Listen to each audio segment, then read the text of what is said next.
This is Radio Nepal. I am Dila Prasai with the news. The headlines first. Prime Minister Pushpa Kamal Dahal Prachanda says demands of Rashtriya Swatantra Party can be addressed through dialogues among political parties. Standing Committee meeting of CPN Maoist Centre decides to launch a 2-month campaign to bolster party organisation.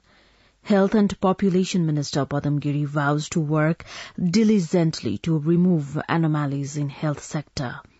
And Ukraine and Russia releases dozens of soldiers as part of a negotiation brokered by the UAE.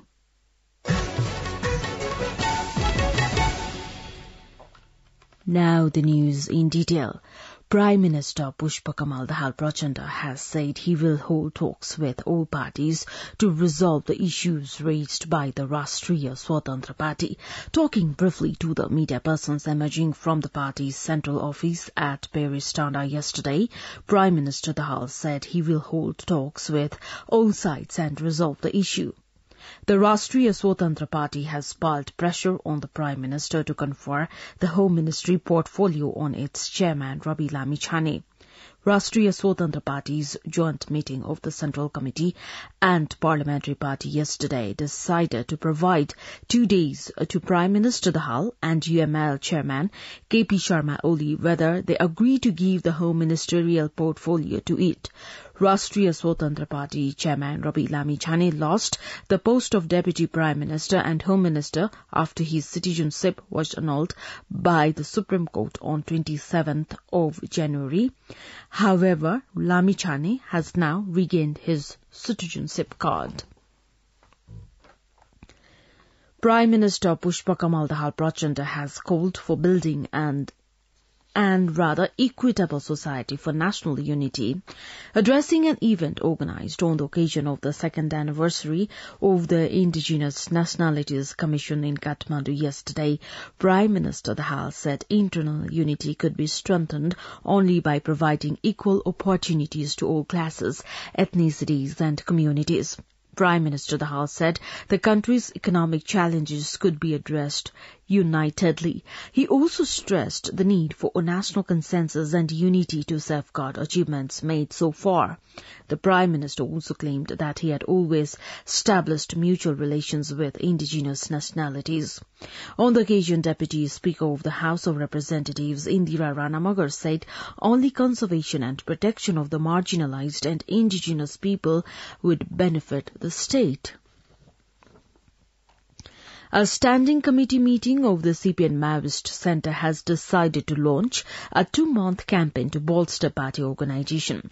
Party spokesperson Krishna Bahadur Maharaj said the meeting held at the party's central office in Peristanda decided to mobilise the central leaders for expanding and bolstering the party organisation. He further said the party leadership will review the elections and evaluate the incident of betrayal during the election. Spokesperson Maharaj added that the party would take further decisions after reviewing the reports to be presented by the leaders in the Central Committee meeting after 2 months. Minister for Foreign Affairs Dr. Bimala Rai Paudel paid a courtesy call on Prime Minister of Sri Lanka Dinesh Gunawardena. Foreign Minister Paudel, who is in Sri Lanka to attend the 75th Independence Day of the Sri Lanka, met Sri Lankan Prime Minister. According to the Foreign Ministry, on the occasion they discussed the various issues of mutual cooperation and collaboration between the two countries. Prime Minister Pushpa Kamal Dahal Prachanda and CPN-UML Chairman KP Sharma Oli held a meeting yesterday. According to the Prime Minister's Secretariat, contemporary political issues were discussed during the meeting held at Balwatar. The main opposition, Nepali Congress, says it is closely observing the political scenario coupled with the departure of Lamichhane as Home Minister and its repercussion. After the meeting of the top leaders of opposition parties at the Nepali Congress Parliamentary Party office in Singh Durbar yesterday, Nepali Congress Chief Whip Ramesh Lekhak said his party had kept recent political development in close observation. He said the ideological debate has surfaced among the political parties in the government on whom to make the new Home Minister. Similarly, CPN Unified Socialist Chairman Madhav Kumar Nepal said they will comment later after observation of the political circumstances. Minister for Health and Population Padam Giri has pledged maximum reforms and transformation in the country's health sector. Inaugurating the 8th annual general meeting of the 5th National Convention of Health Journalists Forum Nepal yesterday, Minister Giri promised to bring changes in basic health services. Also speaking on the occasion, Minister of State for Health and Population Dr. Toshima Karki said the government was committed to ensuring quality health services to the people. Minister for Industry, Commerce and Supplies Damodar Bhandari has insisted on the involvement of the private sector in the journey towards national prosperity. Inaugurating the 9th annual general meeting of the Nepal Printers Association Federation in Kathmandu yesterday, the industry minister ruled out the possibility of achieving economic growth without the private sector's role. He took time to highlight the need to come up with new action plans to resolve national issues seen in country's economic sector. You're listening to Radio Nepal 8 AM English News Bulletin. We continue with the international updates now. Ukraine has released dozens of Russian soldiers as part of a negotiation brokered by the United Arab Emirates, UAE. Russia's defense ministry has said the same day 116 Ukrainian servicemen were also freed as fighting rests in the eastern city of Bakhmut.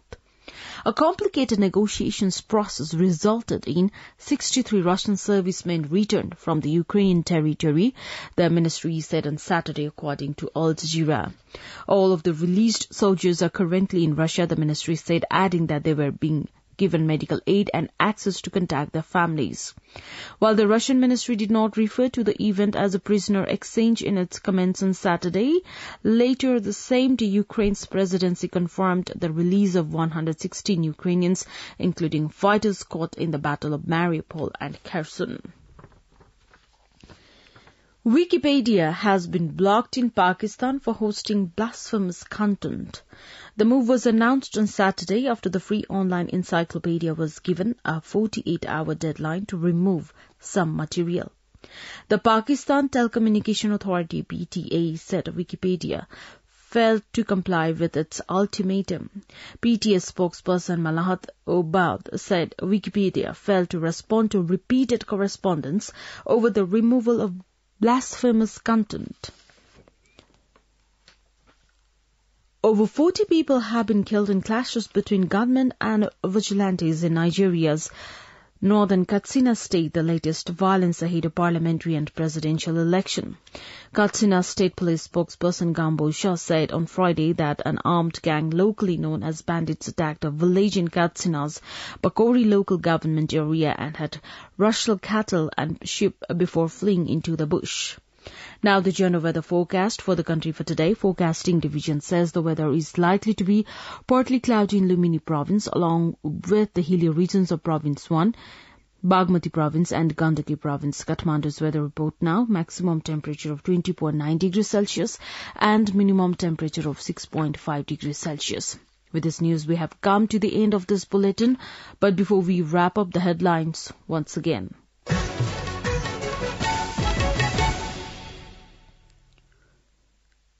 Prime Minister Pushpa Kamal Dahal Prachanda says demands of Rashtriya Swatantra Party can be addressed through dialogues among political parties. Standing Committee meeting of CPN Maoist Centre decides to launch a 2-month campaign to bolster party organisation. Health and Population Minister Padam Giri vows to work diligently to remove anomalies in health sector. And Ukraine and Russia releases dozens of soldiers as part of the negotiation brokered by the UAE. Well, that's all that we have for this edition. Our next English news edition is at 2 in the afternoon.